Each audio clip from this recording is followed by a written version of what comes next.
বাচ্চারা যখন পুডিং খেতে বায়না করে তখন আমি ঝটপট এভাবে পুডিংটা তৈরি করে ফেলি।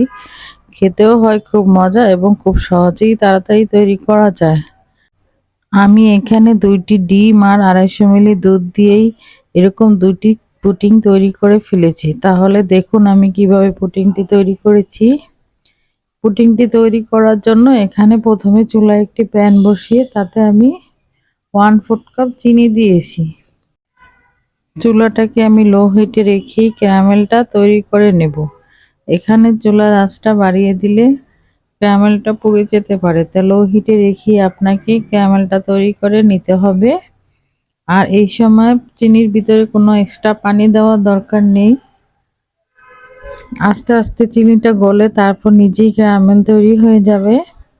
মাঝে মাঝে একটু নেড়ে চেড়ে দিলেই হবে। এই যে দেখুন কত সুন্দর একটা ক্যারামেল তৈরি হয়ে গেছে। এখন আমি 2টা বাটিতে ক্যারামেলটাকে ঢেলে আমি সেট করে নিব। 2টা বাটিতেই সমপরিমাণ ক্যারামেলটা দিয়ে দিচ্ছি।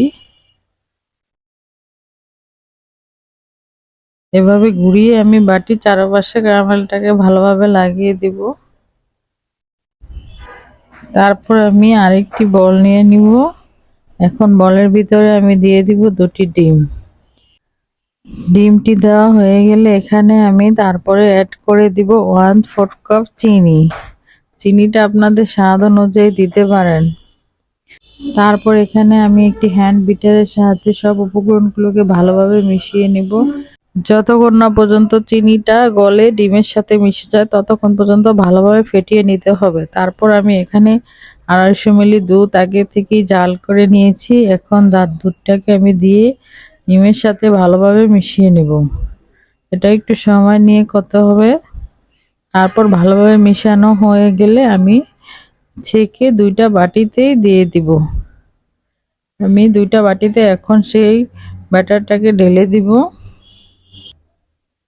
বাটারটা ঢালা হয়ে গেলে আমি চুলায় চলে যাব। তারপর চুলায় আমি একটি প্যান বসিয়ে তাতে একটি স্ট্যান্ড দিয়ে দিব। স্ট্যান্ড দিয়ে বাটি দুটিকে আমি সুন্দরভাবে বসিয়ে দিব। আর চুলার কড়াইতে আমি কিছু পরিমাণ পানি দিয়ে দিয়েছি।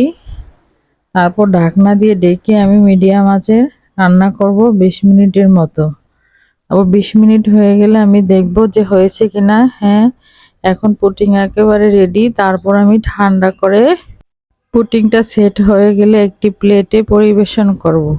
পুডিংটা দেখতে যেমন লোভনীয় হয়েছে, খেতেও অসাধারণ হয়েছে। আর 2টি ডিম দিয়ে এত সুন্দর 2টি পুডিং আমি তৈরি করে নিয়েছি। আপনারা বাসায় অবশ্যই একদিন ট্রাই করে দেখবেন। আল্লাহ হাফেজ।